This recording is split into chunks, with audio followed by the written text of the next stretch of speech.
Ok? Iniciamos aqui, hoje dia 31 de agosto de 2020, último dia do mês 8, né? Estamos já, cara, entrando no mês 9, quem diria? Pleno 2020, um ano super diferenciado, ao extremo, né? Muito diferenciado mesmo. Mas enfim, né? Estamos vivos, é o que importa. Estamos vivos, estamos trabalhando, estamos produzindo. Isso é o que realmente importa para nós aqui. Eu vou ler aqui a aula de hoje, né? O planejamento da nossa aula de hoje. Né? Estamos ainda dentro de eletrodinâmica, né? Eu falei para vocês que a gente vai até o final do semestre agora falando sobre eletrodinâmica. Hoje, literalmente, entramos em circuitos. Alguns aí já são bem familiarizados com isso, outros nem tanto.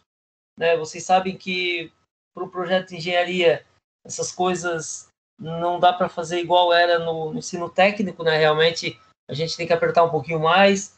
Né? Daqui eu vou acelerando, eu do meu jeito, né? Sempre deu certo assim. Não vai ser diferente com vocês. A pegada é um pouquinho diferente de quando vocês estavam no ensino médio, ensino técnico, mas eu vou aumentando gradualmente, né? Ou seja, aos poucos. Não vou já pegar e soltar o terror já desde os primeiros dias. Não, a gente vai apertando aos poucos, até porque daí vocês já vão se acostumando com o processo, né? Engenharia elétrica, engenharia de um modo geral, né? Ela realmente é um pouquinho mais pegada. Então, aqui, para hoje, tá? A gente tem como principais objetivos, né? Vocês percebem que eu vou aumentando, né? Então, conhecer os circuitos série e suas características, conhecer, né, e entender os circuitos paralelos e suas características, e entender as características dentro desses dois circuitos, série e paralelo, mais relacionado à tensão e à corrente, ou seja, desculpa, o comportamento da tensão e da corrente no circuito série e no circuito paralelo.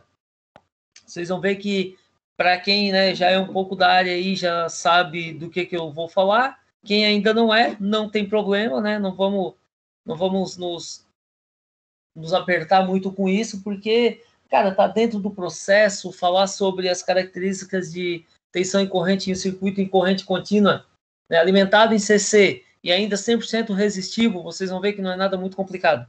As coisas complicam depois que começa a inserir corrente alternada no processo. Né? Lembrando que tudo que nós estudamos aqui hoje é conceitual. E eu vou ser bem sincero para vocês, cara.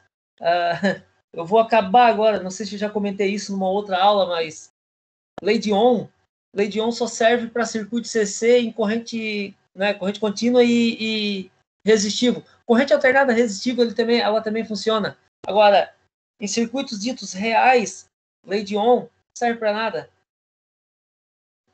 Acreditem se quiser, lei de Ohm não serve para nada. Ela só serve para entender os conceitos. Então, para quem está começando, por isso que a gente estuda a lei de Ohm, que a gente estuda o circuito resistivo. Fora isso, lei de Ohm é uma besteirada, não serve para nada. Não funciona na prática a lei de Ohm, é isso que eu quero dizer. Então, videoaulas, né, aí tá como recurso, né, são os portais, o fórum, videoaula no formato síncrono pelo Teams. Aqui o material de acesso, tá? Vocês devem baixar esse material todas as aulas para ter guardado no computador de vocês, aí na memória, no celular, não sei como vocês, né, atualizam. E em relação à avaliação dessa aula, hoje nós vamos ter uma atividadezinha. Depois vocês podem clicar ali, deixa eu primeiro introduzir a disciplina para que vocês possam, né, ter por onde começar. Estamos com 27 alunos. Vou até bater uma foto. Não, vou bater uma foto. Tem mais uma perdida aqui, ó. Tem mais uma aluna perdida aqui. Hoje, vou deixar ela entrar.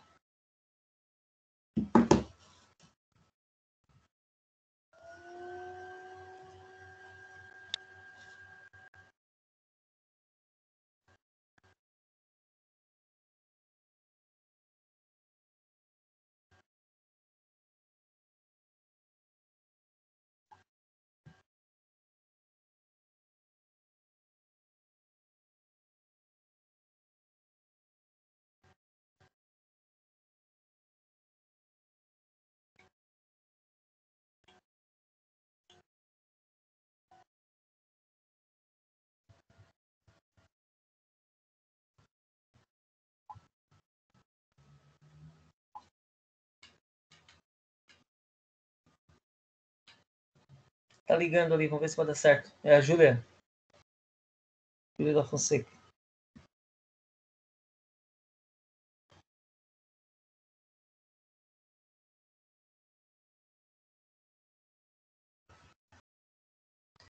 De qualquer maneira,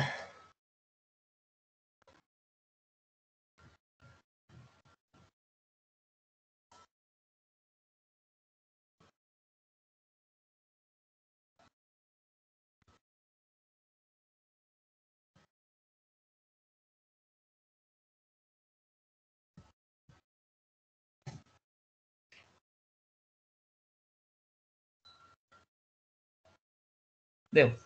Bom, pessoal, então, voltando aqui para a aula, né? Eu sempre preparo um PowerPoint, sempre preparo um materialzinho, né? E como a gente está introduzindo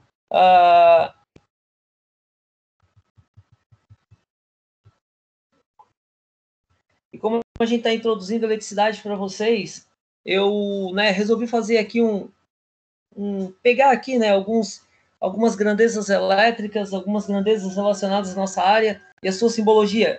Detalhe, né, claro, tudo dentro do SI, tá? A gente usa como sistema padrão, é o sistema internacional, tá? Não tem como fugir, não, tá? Então, né, aqui algumas grandezas e suas unidades respectivas. Unidades de medida é a simbologia, né? Tipo energia, força, potência, carga elétrica, potencial, resistência, condutância, capacitância, indutância, frequência, fluxo magnético, densidade. Então, tudo isso, né, são grandezas características que a gente acaba utilizando dentro do curso, né? De um modo geral, algumas vocês vão ver esse semestre ainda, outras não. E algumas aqui vocês até já viram, para quem não é da área, né? Já pode ir se familiarizando. Coloquei essa tabela aqui, mais para o pessoal ir se familiarizando mesmo, não tem para vocês, quando tiver um tempinho, dar uma lida, dar uma estudada, né? Porque daqui um pouco essas grandezas, todas elas vão estar inseridas dentro do ensino de vocês, ok? Bom, algumas conversões de unidade também se fazem importantes, tá? Tipo, uma conversão de cavalo-vapor para HP, né? Isso dentro de potência. Essa potência aqui, ó, essas potências aqui, né, de modo geral, são potências mecânicas, né? Potência de trabalho mecânico. Quem é que hoje para nós fornece trabalho mecânico? São motores, né? Então, acaba que a gente usa como potência para determinar, né, para unidade de medida para potência de motor, a gente acaba usando o CV. O CV é o cavalo-vapor, né? Um CV tem 735 watts. Tem também uma outra denominação, que é o HP. O HP tem 746 quilowatts. E acaba que, assim, ó, dependendo do motor, a potência deles, tipo assim, depende do fabricante, não é nem do motor, né? A VEG, por exemplo, ela denomina um CV igual a um HP. Na prática, é o mesmo. Na teoria que muda um pouquinho, né? 735 para 746. Mas essa mudancinha ali, né? Essa variaçãozinha ali, se dá pela própria frequência de rede. Né? HP é lá nos Estados Unidos, né? Então, lá a frequência de rede deles é 50 Hz, enquanto a nossa aqui é 60. Então, calculando lá, através da reatância capacitiva, né, que a reatância capacitiva é a resistência interna de um motor, a resistência interna de uma bobina, de um indutor. Isso já lá em corrente alternada, mas vale a pena falar. Então, dentro dessa reatância capacitiva, como há uma variação devido ao fato da frequência, né, só para vocês terem uma ideia, resistência interna do motor, por isso que eu digo que lei de Ohm não funciona, não tem? Resistência interna do motor é igual a 2 vezes o π, vezes a frequência da rede, vezes a indutância. Então, a indutância é a unidade de medida fixa de motores. E mas a frequência, essa sim varia, né? A frequência, ela varia. Então, como lá é 50 Hz, né? Então, dá uma baixadinha na resistência interna, né? Porque é uma multiplicação. Então, se lá nos Estados Unidos é 50 Hz a frequência, aqui no Brasil é 60 Hz a frequência, significa que a resistência interna de um motor lá é um pouquinho menor que a resistência interna do motor aqui, que é a própria sua reatância indutiva. Isso faz com que a potência deles lá, né, a unidade de medida, seja ali um pouquinho maior que a nossa aqui, algo em torno arredondando aí 10,5 watts, certo? Então, a VEG, ela acaba arredondando tudo, cara. A VEG diz assim, ó, lá na placa do motor da VEG, 1 CV é igual a 1 HP, a VEG acaba arredondando tudo isso. 1 CV é igual a 1 HP, que é igual a 750 watts. Olha o que a VEG fez, né? Acabou que arredondou tudo e acabou com esse problema aí de 735, 746. A VEG foi lá e disse, ó, 1 CV é igual a 1 HP, que é igual a 750 watts. Isso mais é para vocês irem conhecendo, né? Uma questão de familiarização de unidade de medida mesmo. Então, é bom vocês ter esse material aí guardado ali no material de vocês aí, no computador. Uma outra tabela que eu trouxe para vocês aqui é em relação a algumas simbologias, símbolos gráficos, né, dentro de circuitos elétricos, que como eu vou introduzir circuito elétrico para vocês, se faz necessário o entendimento dessa simbologia aí, ó. Eu não acho legal decorar simbologia, eu não acho legal tu pegar uma tabela dessa daí, decorar e, sabe, não se faz necessário. Mas vocês podem muito bem dar uma estudada, né, verificar quais são aí os mais usuais, principalmente agora no começo, até para poder entender melhor os conteúdos. Vai chegar uma hora que o professor vai dar vai botar um circuito no quadro, vai colocar uma tabela lá, e vocês não vão ter acesso a mais nada, sabe? Ele não vai estar dizendo, ó, isso aqui é uma fonte, né? Ou isso aqui é um, sei lá, é o símbolo do aterramento, né? Pode ter certeza, tá? Eles não vão fazer isso. Eles vão simplesmente colocar lá e tá valendo. Então, o importante é vocês saberem onde procurar. Alguns são mais usual, outros não. Mas, né, tá valendo a pena. O importante é saber que, ó, se precisar, tá aqui. Decorar para a prova isso, pode esquecer, não se faz necessário. Eu penso que tabelas, fórmulas, penso eu assim, não são todos, tá? Já posso deixar isso bem claro. Esse tipo de material ele não deve ser decorado. A gente tem que entender e tem que saber aonde procurar, mas não precisa decorar isso. Nem deve decorar, na minha opinião, tá?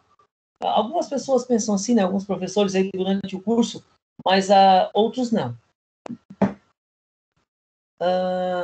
Associação de cargas. Bom, a carga para nós aqui em eletricidade são resistores. Eu falei para vocês por quê. Os resistores são cargas 100% eficientes e os resistores, como carga, né, eles são lineares. Isso quer dizer o quê? Não possuem perda. 100% da potência que um motor tira de uma rede, 100% ele transforma em trabalho. O trabalho do resistor é aquecimento. Então, os resistores, eles são cargas 100% eficientes. Não precisa ter nenhum, não existe nenhum tipo de perda em relação a uma carga resistiva. Por isso que aqui, lei de Ohm funciona. Então, quando são cargas resistivas, lei de Ohm, cara, tá valendo. V igual a R vezes I sempre. Aqui, o circuito real, me diz um circuito real 100% resistivo. No trabalho de vocês, se alguém tiver uma ideia aí de um circuito real 100% resistivo, por favor, né, abre o microfone aí e fala, porque daí vai ser novidade para mim. Existem cargas pontuais resistivas. Não existe circuito resistivo. É muito, muito complicado. Muito difícil conseguir isso. Então, quando é resistivo, lei de Ohm. Quando não é, aí a metodologia utilizada é outra, com certeza. Mas a base para tudo é lei de Ohm, tá? Base, conceito, fechou, lei de Ohm.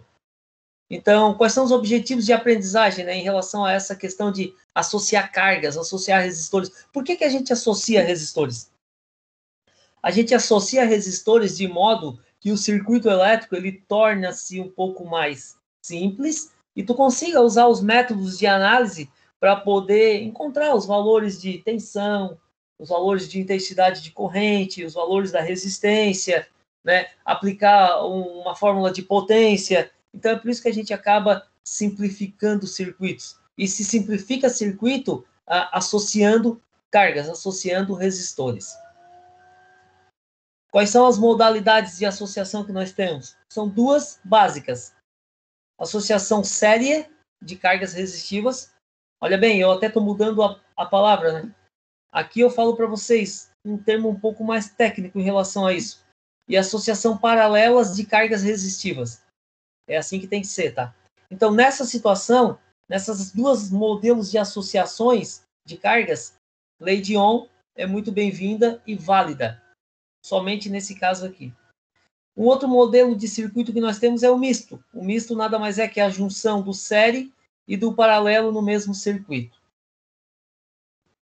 Na prática, né, existem aqui vários resistores ligados entre si, né, ligados em série, ligados em paralelo, ou seja, formando uma cadeia resistiva na qual tu consiga aplicar os conhecimentos básicos de associação de resistores, pode ser associação séria, associação paralela, modelo de associação mista, tu pode aplicar um teorema num circuito resistivo, né? Existem vários teoremas, a gente vai aprender alguns aqui, e dentro desses teoremas, vocês podem aplicar ele para encontrar valores de tensão, corrente, resistência, potência, e funciona igual.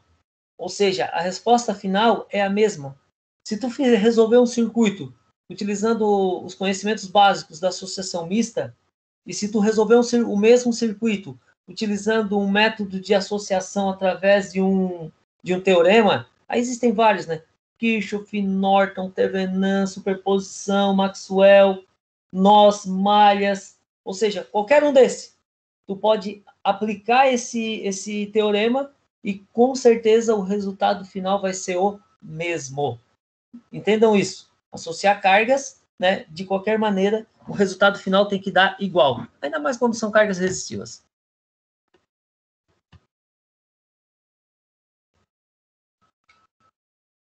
Bom, o que seria uma associação séria de resistores, né? Estão ligados em séries os resistores na qual o início de um está conectado com o final do outro, assim como o final do outro conectado com o início do outro, ou seja, um atrás do outro. Esse modelo de associação aqui, ó, é conhecida como associação série. E como que ela funciona? Bom, cara, em todos os modelos de associação, pessoal, grava isso, tá? A gente vai ter que entender as características da intensidade da tensão, as características de intensidade de corrente e a caracterização da associação dos resistores em série, paralelo e misto. Então, o que muda nessas modelos de associações de cargas são as caracterizações de tensão, corrente e resistência. É exatamente isso. Então, nessa associação série, o que vale a pena entender aqui? Bom, primeiro em relação à tensão elétrica. A tensão elétrica da fonte, né, a tensão total aqui, a minha VCC, tensão em corrente contínua, né? Por que eu digo que é VCC? Porque esse aqui é o formato de simbologia de uma fonte de tensão em corrente contínua, com polo positivo e com polo negativo separadinho ali, bem identificados. Então, nessa fonte de tensão em corrente contínua, a tensão total dela se divide entre as tensões, né, ou entre as quedas de tensão em cima de cada resistência. Por exemplo, aqui eu tenho resistor 1, queda de tensão 1. Resistor 2, queda de tensão 2. E resistor 3, queda de tensão 3. Isso significa que a minha VCC, a tensão total da fonte, ela vai ser igual à queda de tensão no resistor 1, mais a queda de tensão no resistor 2, mais a queda de tensão no resistor 3. E essa divisão da tensão no circuito série, ela se dá de igual em todas as cargas? Não. Essa divisão da tensão, ela é proporcional ao valor da resistência. Ou seja, quanto maior o valor resistivo, maior a queda de tensão em cima dela. Isso é fato. Então, se nós tivermos aqui resistências de valores diferentes, as quedas de tensão em cima de cada resistência dessa também vai ser diferente. Porém, tem uma coisa que não muda. A soma das três vai ter que dar a total. Isso não muda. Colocando números, vamos arredondar aqui a nossa vida, sei lá, 15 volts de tensão em corrente contínua, 15 volts de tensão total. Se os três resistores forem iguais, vou só apagar aqui, dar uma limpada aqui para facilitar a nossa vida. Tem 15 volts de entrada. Se os três resistores forem iguais, tiverem o mesmo valor, ou seja, R1 igual a R2, que é igual a R3, né, eu vou ter aqui, não precisa nem calcular, tá?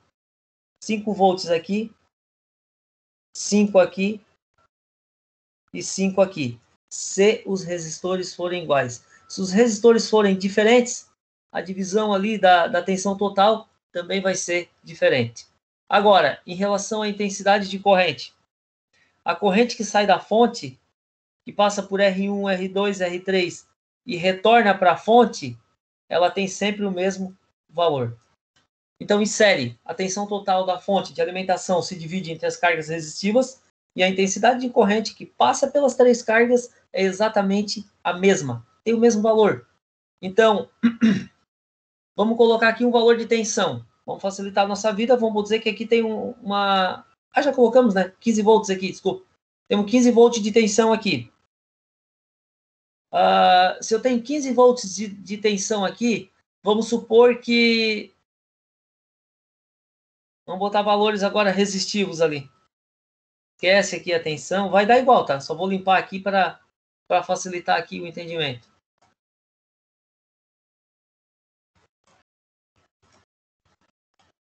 Eu vou colocar aqui resistores de mesmo valor, só para facilitar, para não precisar estar usando calculadora.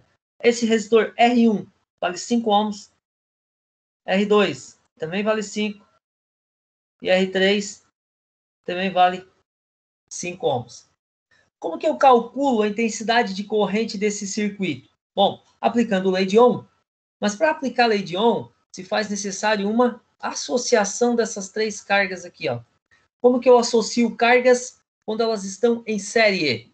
Simples assim. Associar, pessoal, significa fazer com que as 3 sejam representadas por apenas uma. Se tivessem 4 resistores, 5, 50, não importa. O importante é que lá no final sobra apenas uma. Então, associar a série, como é que eu consigo encontrar o resistor equivalente? O nome da carga total, nós vamos chamar de R equivalente. Está aqui, ó. Então, no circuito série, o R equivalente é uma soma algébrica dos resistores que compõem o circuito. Ou seja, no circuito série, vou escrever aqui do ladinho para vocês verem isso. No circuito série, o R equivalente ele é igual à somatória dos resistores que formam o circuito. Isso quando está em série. Então, como eu tenho 3 resistores aqui de 5 em série, então vai ser 5 mais 5 mais 5. Resistência total, 15 ohms. Então, eu tenho 15 ohms de resistência total.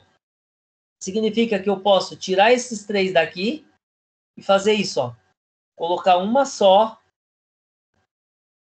no valor de 15 ohms. Isso é encontrar um circuito equivalente. Isso é encontrar um resistor equivalente. Então, veja bem, redesenhando isso aqui, ó. Redesenhar, essa palavra é importante. Tem aqui a fonte de tensão, CC, o meu REC, que é o meu resistor equivalente, fechando o circuito. Quanto que vale o meu REC? 15 ohms. Nós calculamos ali 5 mais 5 mais 5. Quanto que eu tenho na fonte aqui? Eu chutei um valor de 15 volts na fonte. Como que eu calculo a intensidade de corrente aqui dentro? Simples. Lei de Ohm. I é igual V sobre R. Olha que ridículo isso. Então, 15 dividido por 15. Ou seja, 1 ampere de intensidade de corrente. Isso é conceito resistivo, senhoras e senhores. 1 ampere de carga, 1 ampere de corrente. Ou seja, a corrente que passa pelo R1 é igual à corrente que passa pelo R2, que é igual à corrente que passa pelo R3. E todas elas valem 1 ampere.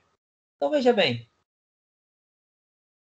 Agora eu tenho o valor da corrente que passa aqui, né? Eu tenho o valor da corrente que passa aqui.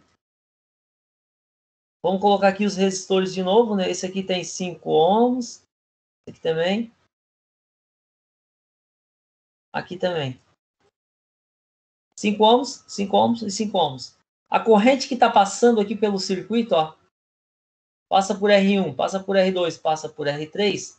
Nós calculamos, vale quantos? 1 ampere. Então a corrente vale 1 ampere. Consigo encontrar a queda de tensão aqui no resistor 1? Consigo.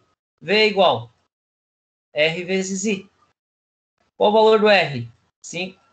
Qual o valor da corrente? 1. Ou seja, 5 volts. Como R1 é igual a R2, igual a R3, e as correntes que passam por R1, R2 e R3 são as mesmas, têm o mesmo valor, são iguais, então eu tenho 5 volts no R1, 5 volts no R2 e 5 volts no R3. Disse para vocês que a queda de tensão é sempre a mesma. Isso quando as cargas são iguais, né, no circuito série. Essa é a caracterização do circuito série. Alguma dúvida? Alguém não entendeu alguma parte aqui do circuito série? Eu vou partir para o próximo quando isso aqui estiver bem clarinho, tá? Precisamos dessa clareza no circuito série ali, para poder continuar, né?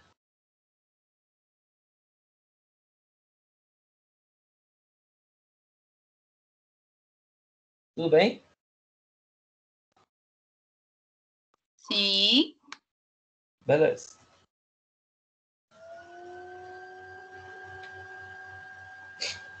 Então, um resumo do circuito série. Como eu disse antes, eu tento deixar esse material o mais completinho possível, para depois vocês conseguirem ler, né, o que estiver estudando, e consigam entender.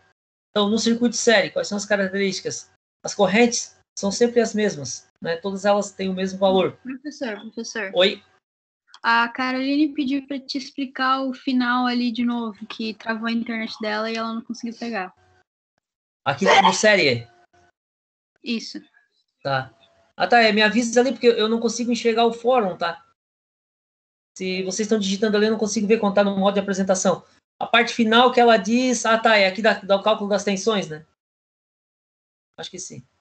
Tá, vamos apagar aqui, Caroline. Vou fazer de novo.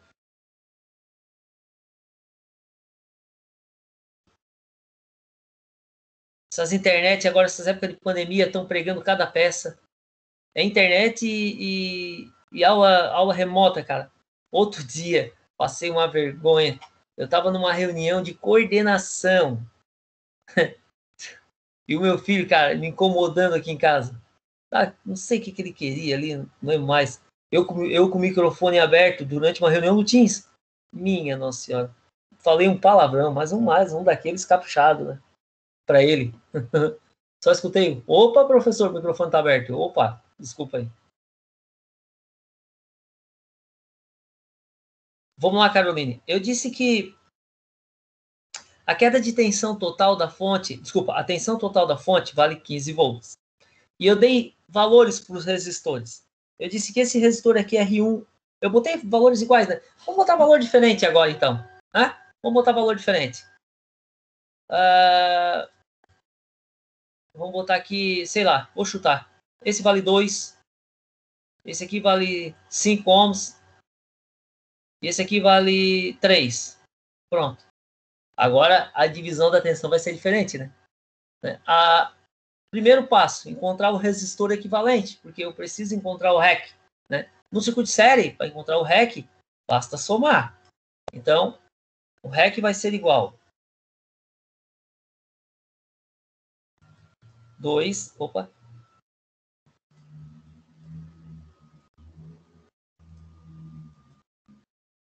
2 mais 5 mais 3. Ou seja, o REC vale 10 ohms.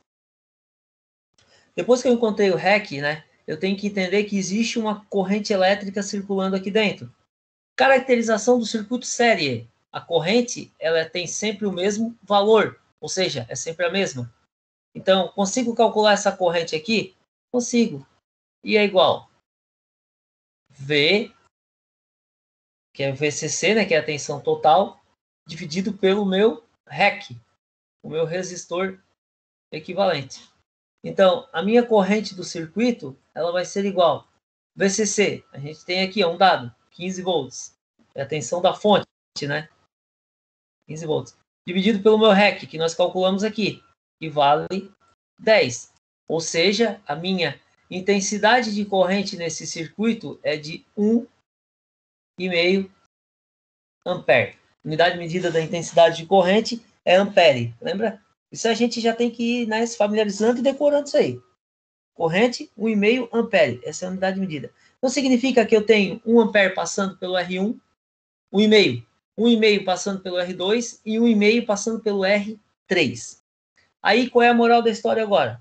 Calcular as quedas de tensão em cada resistor. Qual é a queda de tensão aqui? Vamos chamar de V1. Queda de tensão aqui, vamos chamar de V2. E a queda de tensão aqui, vamos chamar de V3. Dá para calcular? Dá. Qual a fórmula da queda de tensão? V1 é igual a R vezes I. Qual é o R que está ali? É o R1, que vale 2 ohms. Então, queda de tensão no resistor 1 vai ser igual ao valor do resistor, que é 2, vezes o valor da intensidade de corrente. Em série, a corrente é a mesma, então, em cima do V1, nós temos 2 vezes 1,5, que dá 3 volts. Então, aqui em cima tem 3 volts. V2, a fórmula é a mesma, né? Lei de Ohm pura, básica, não muda. O valor da resistência, que é 5,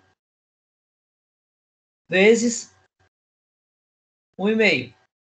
Então, V2 é igual a 7,5. 7,5 volts. Então, o V2 aqui, ó, eu tenho 7,5 volts. Dá para calcular o V3? Dá também. V3 é igual. Mesma fórmula. Resistência vezes intensidade de corrente. 3 vezes 1,5. 4,5 volt. Então, eu tenho em cima do R1, 3 volts. Em cima do R2, eu tenho 7,5 volt. Em cima do R3, eu tenho 4,5 volt. Eu disse para vocês que a soma das tensões, das quedas de tensão nas cargas, então, a soma das quedas de tensão nas cargas tem que dar a tensão total. Se isso acontecer, é porque está certo. Então, 3, que é o V1, mais 7,5 do V2, mais 4,5 do V3, isso aqui dá 7, 10,5, 11, 15. Exatos 15 volts. Então, eu somei as quedas de tensão e deu exatamente a tensão da fonte. Então, significa que está certo.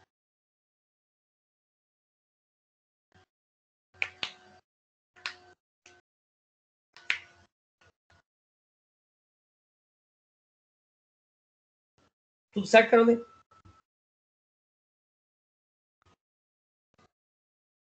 Posso continuar ou alguém tem uma duvidazinha em relação a isso? Se tem, a gente dá um jeito de fazer diferente. Ela não respondeu ainda, mas continua daí. Tá, beleza. Aqui é um resumo pequeno, né, do circuito série, em relação à tensão e corrente, principalmente, né? Então, mais ou menos o que a gente fez ali atrás, né? A corrente é sempre a mesma no circuito série. A tensão total do circuito, ela se divide entre as quedas de tensão em cada carga. Aqui, nesse exemplo, tem 3, mas poderiam ter mais, assim como também poderia ter 2, né? É indiferente, tá? O importante é saber que se divide entre os resistores. A tensão total se divide entre os resistores. E o valor é proporcional ao valor do resistor. Quanto maior o resistor, maior a queda de tensão em cima dele. Aplicando lei de Ohm, né? V é igual a R vezes I, no resistor 1, no resistor 2, no resistor 3. Aí encontramos lá os 3 valores. Então, se nós utilizarmos o conhecimento adquirido até então, né? Tensão total, né? Eu vou botar aqui em cima.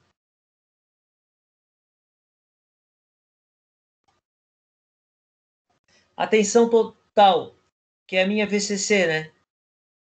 Ela vai ser igual ao valor da resistência equivalente vezes a intensidade corrente. A minha tensão no resistor 1 vai ser o valor do resistor 1 vezes a intensidade corrente. A minha tensão no resistor 2, a mesma coisa. E a tensão no resistor 3, a mesma coisa. Então, vocês podem perceber que a gente só abriu as fórmulas aqui, ok? Ó. E o resistor equivalente em série, basta somar. É uma soma algébrica, direitinho assim mesmo. Um mais o outro. Por enquanto vai ser assim. Daqui um pouco a gente melhora um pouco isso. Agora, numa associação paralela de cargas. Né? Da mesma forma, peguei 3 resistores e associei eles em paralelo. Quando que eles estão em paralelo? Quando os inícios estão conectados, assim como os finais também estão conectados. Ou seja, dá para perceber que o início dos resistores é uma linha só, assim como os finais dos resistores também é uma linha só.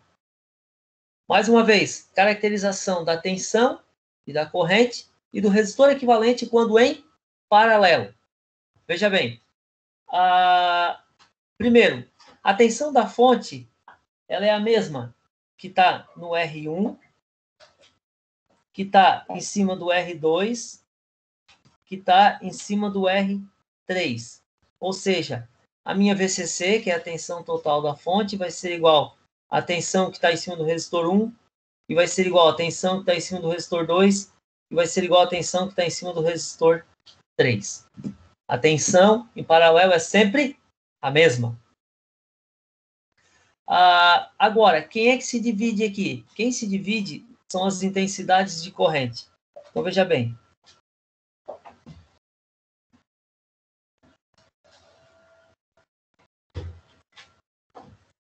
Veja bem, eu continuo tendo uma corrente total saindo aqui da minha fonte, ok? Ó, tenho aqui uma corrente, uma IT, saindo aqui da minha fonte. Essa IT, quando ela chegar aqui nesse nó, uma emenda entre 2 condutores no circuito a gente chama de nó. Aliás, 2 ou mais, né? Condutores, nós demos o nome de nó. Então, a minha intensidade de corrente, quando ela chega nesse nó aqui, ela encontra 2 caminhos, a minha I total. Ela encontra um caminho descendo aqui e ela encontra um caminho seguindo aqui, certo? Como se fosse cano d'água. Tu coloca um T num cano d'água, a água vai se dividir e vai, né, se dividir entre os dois canos ali, certo? E eu vou dar nomes para essas correntes que se dividiram. Sei lá, vamos na sequência aqui. I1 e I2. O I2, por sua vez, quando ele chegou nesse nó aqui, ó, ele também vai se dividir. Ele também tem uma divisão ali. Então, o I2 vai se dividir em I3 e I4. Aí, o que acontece? O I3 está descendo aqui nesse ramo do R2, assim como o I4 está descendo no ramo do R3. Quando o I3 e o I4 chegarem nesse nó aqui de baixo, eles vão se juntar novamente e vão formar quem? I2. O I2, quando chegar nesse nó aqui, e o I1, quando descer no nó aqui, nesse ramo do R1, né? I1 e I2 vão se juntar também e vão formar I total. Viram isso? I total chegou no nó, se dividiu em 2. O I2 chegou em outro nó, também se dividiu em 2. Essas correntes, quando elas se juntam, elas voltam a formar a corrente original delas. Ou seja, eu posso dizer para vocês, então, que a minha corrente I total, ela vai ser igual à corrente que desce no resistor do nó 1, mais a corrente que se dividiu lá no nó 2. Então, I total vai ser igual a I1 mais I2. Assim como I2, por sua vez, vai ser igual a I3 mais a corrente I4. Então, I2 vai ser igual a I3 mais I4. Simples assim. Simples assim.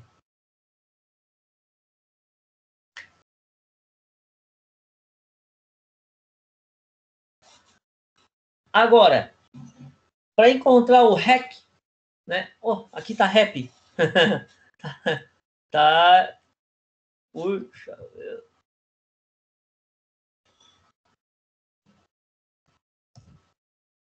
REC é resistor equivalente. Então, para mim encontrar o resistor equivalente, aí muda um pouquinho quando está em paralelo, ok? Então, o resistor equivalente vai ser igual. No caso aqui, eu tenho 3 resistores. Tem 2 fórmulas. Tem uma que é um pouco mais direta e uma outra que é passo a passo, porém, eu acho mais fácil. Primeiro eu vou falar da direta para vocês, depois eu falo da que não é que é mais fácil. O outro método é um pouquinho mais trabalhoso, mas como ele tem alguns passos a mais, se torna mais fácil para entender. Veja bem, tem 3 resistores, né? Qual é o REC entre eles? Bom, ô senhor. Esse negócio do mão livre.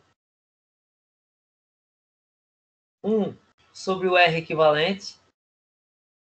Essa é a fórmula geral, tá? Pode ser utilizada.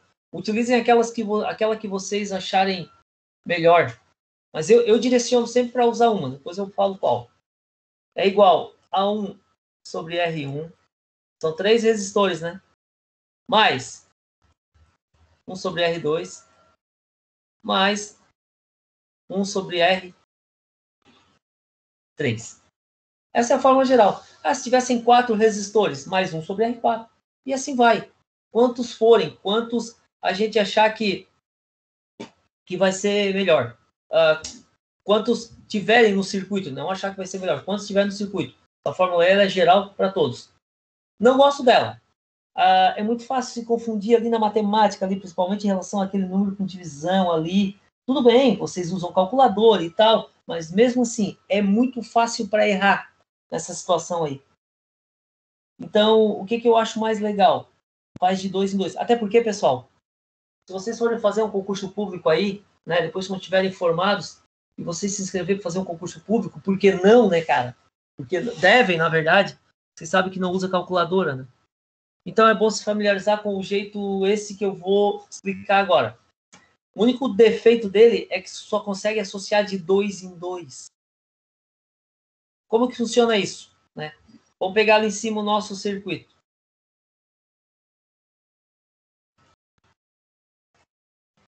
Eu tenho R1, R2 e R3. Eu vou se associar de 2 em 2. Um detalhe que eu dou para vocês. Alguns detalhes eu vou dar aqui que são mais diretos, tá? Nessa fase aqui eu consigo fazer isso. Eu já dou os toques para ser mais direto.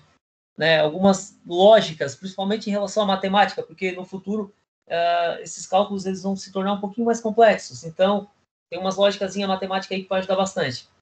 Começa sempre associado o resistor mais longe da fonte em direção a ela. Ou seja, começa pelo R3.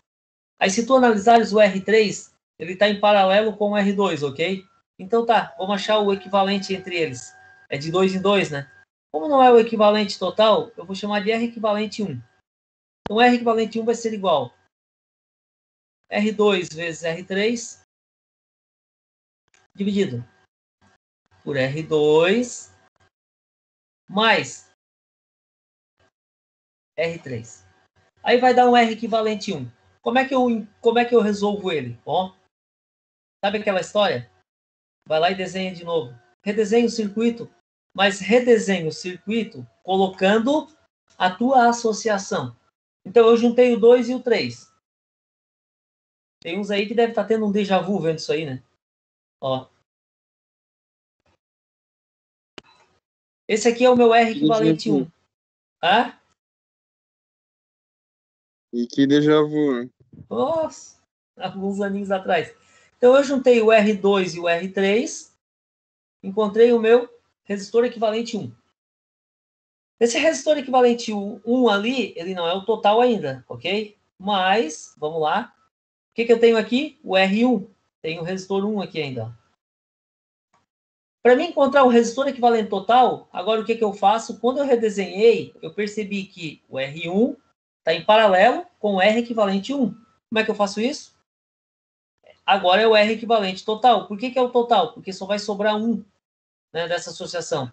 Lá no final, quando sobra apenas 1, significa que tu encontrou o equivalente. Aquele 1 é o equivalente de todos. Então, vai ser R1 vezes R equivalente 1 dividido.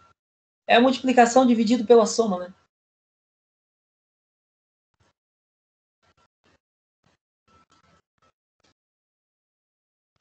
Então, esse cálculo final aqui, ó, vai ser o meu REC, o meu R equivalente total.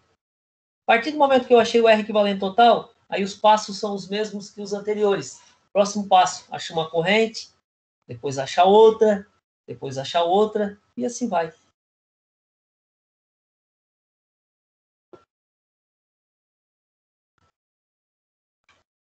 Características do circuito paralelo.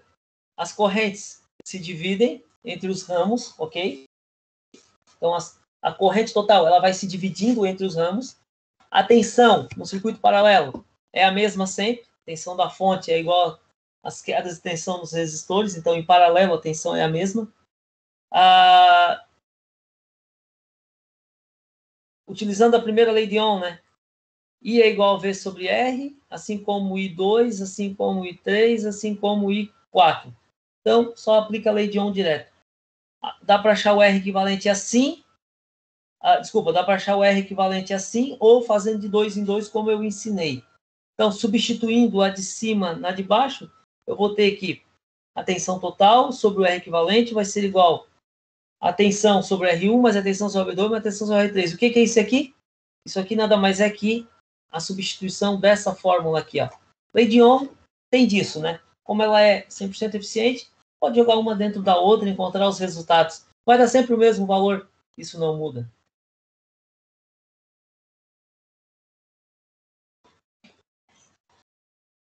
Só uns dados aqui em relação ao paralelo, tá? Quando tu associa dois resistores em paralelo, o resultado dá menor que o menor deles. Exemplificando isso.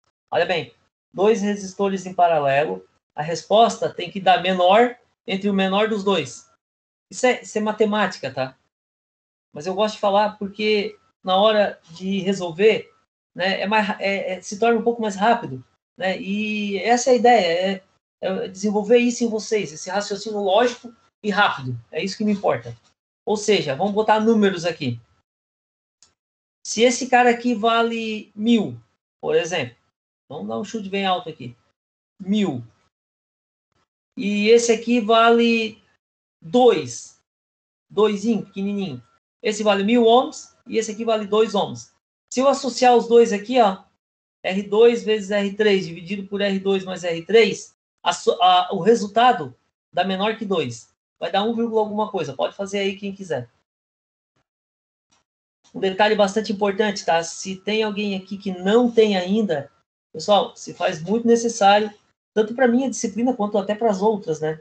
Uma calculadora, tá? Uma calculadora científica. É importante.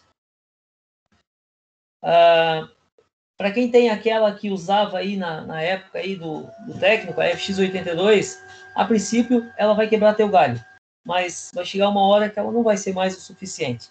Aí tu vai ter que né, partir para um HP, né, uma calculadorinha um pouco mais eficiente para esse tipo de né, para a graduação de vocês. Mas a FX82 serve para essa situação aqui. Serve muito bem, por sinal.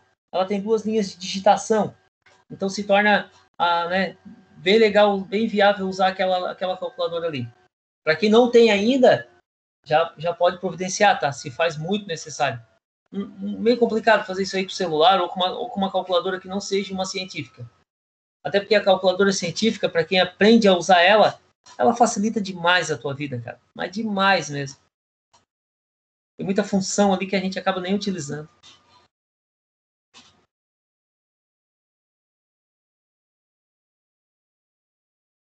Um outro detalhe importante no paralelo. Isso é matemática também, tá? Se tu tens em paralelo 2 resistores de mesmo valor, a resposta é a metade de 1. Não precisa nem calcular. Eu nem quero ver esse cálculo, porque se eu ver, eu vou dar errado pro cara. Como eu disse antes, eu quero desenvolver a lógica rápida em vocês. Ó, o que eu acabei de falar? Foi isso, ó. Quer ver? Eu tenho 2 resistores aqui, ó. Vou botar aqui um de 500 e o R3 aqui vale 500 também. Sabe qual é o equivalente entre os dois? 250, não precisa nem pensar. Quando tu tem dois resistores de mesmo valor associados em paralelo, isso é válido paralelo, tá? A resposta, ou o resultado, né, é a metade de 1. Então, 500 com 500, o R equivalente é 250. 1000 com 1000, o equivalente é 500. 10.000 com 10.000, o equivalente é 5.000. Pronto, não precisa nem calcular. Coloca direto, nem pensa. Isso é válido também, é raciocínio lógico, ok? Vocês veem como as coisas mudam, né? Lá no médio pedia para botar os números. Se não botasse, não valia. Aqui não. Aqui, se botar, eu digo que não vale. Porque daí eu vou dizer que não desenvolveu o que eu falei. Temos que desenvolver raciocínio lógico. Pensar com lógica. É isso que vai fazer com que vocês se tornem, né, bons profissionais no futuro aí. Saber aonde procurar os defeitos e encontrar da melhor maneira possível. Bom, agora chegou a nossa primeira avaliaçãozinha, né, no portal. Pessoal, eu coloco várias avaliações de peso pequenininho. Então eu valorizo essa turma que está aqui, ok? Quer ver? Ó, deixa eu ver em quantos que nós estamos aqui. Diz que ia bater uma foto, né? Nossa, 27. Vou pegar o celular e vou bater uma foto.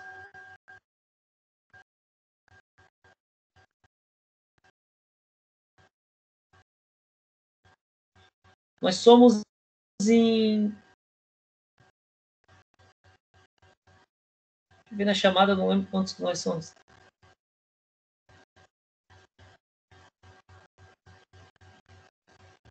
Deixa eu só ter uma ideia aqui.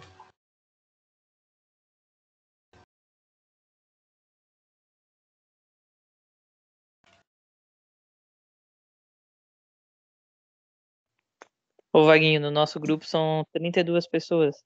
32. Tem no grupo... 32. Mas hoje batemos recorde, cara. Hoje temos um grupo bem expressivo.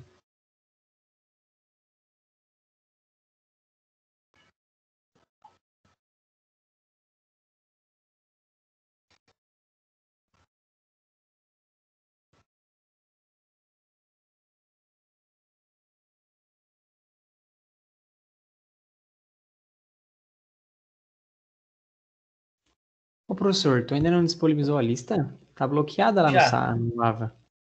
Não consigo Capaz. aqui, ó. About Blank Blockade. A lista. Opa, peraí. Deixa eu ver aqui. Tinha Eu um posso Fábio ter... que chamou- Deixa eu ver se eu não coloquei errado aqui. Tá em aulas, né? Sim. Aqui. Vamos lá. Clicou aqui? O pessoal vê ela na nuvem. Ah, não, ela tá em... Oh, tá dando um erro mesmo, ó. Oh. Mas como? Peraí que eu já vou arrumar. Isso acontece ao vivo. Então, como eu disse para vocês, eu vou fazer pequenas listas, tá? Pequenas listas, pequenas avaliações, que no total, né, vai somar e vai dar um valor total, tá? Para não sobrecarregar vocês aí, botar uma prova só peso 10, aí o cara vai mal, aí já fica naquela pressão, né? É até quando que é pra entregar a lista, Vaguinho? Segunda-feira da semana que vem.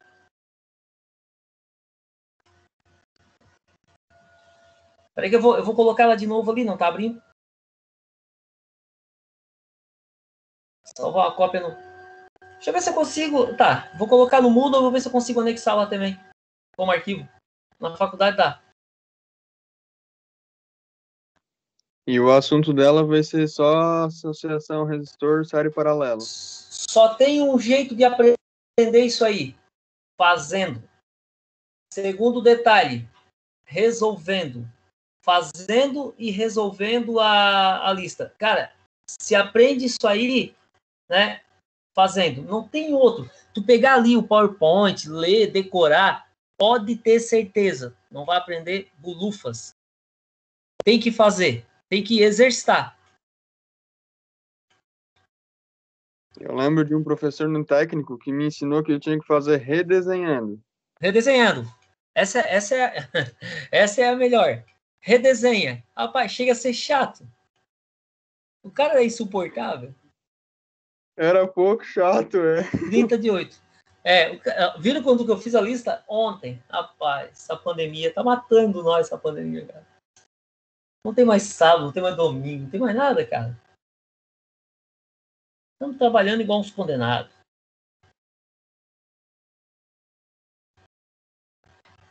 Até parece que deu um erro mesmo ali.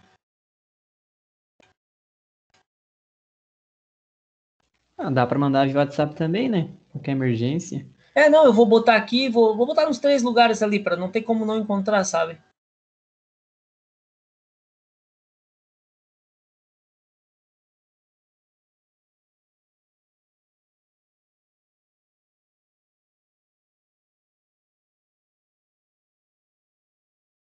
Essas plataformas estão tudo meio doido ultimamente.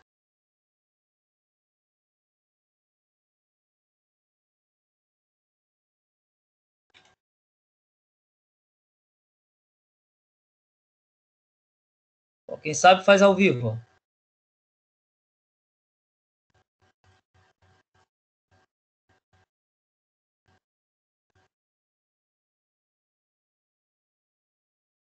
Tenta agora aí.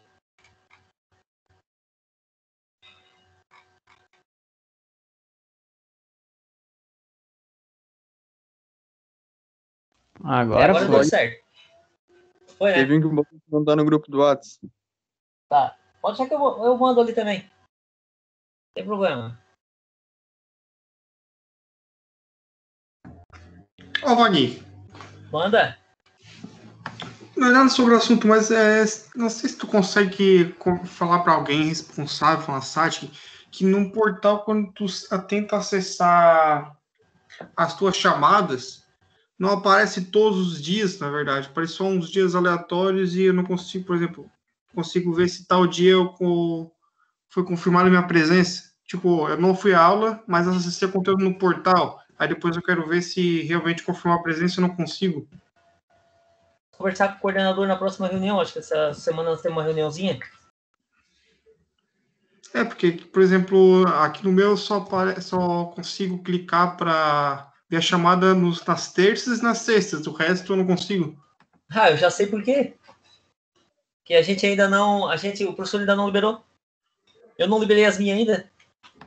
Por isso que tu não consegue ver as da segunda. Não, então fechou. Terça e sexta, os professores já liberaram. Então tá tudo certo. Então. Eu ainda tinha... Deixa eu só olhar aqui para pegar certa. 30/8. Essa aqui mesmo. Ontem, 30/8. 12:06 eu terminei a lista. Aqui. Fechou. Eu ainda tinha aluno entrando, tá? Por isso que eu não liberei as minhas chamadas ainda. Ainda tinha matrícula sendo feita. Acho que deve ter física, deve estar assim também, que é lá do ciclo básico, porque também realmente não estava, ainda tinha aluno entrando, né? Na verdade é regularização de matrícula, né? Tinha muita gente que estava ali meio não tinha iniciado ainda o semestre, literalmente. Mas isso foi até sexta-feira passada, cara. Essa semana eu já posso liberar as chamadas. Um pouco aparece aí. Não só as minhas, né? As outras também. Pessoal, então, deixa eu só parar aqui o vídeo para não ficar... Já devia ter parado, porque senão vai ficar longo pra caramba. Parar a gravação.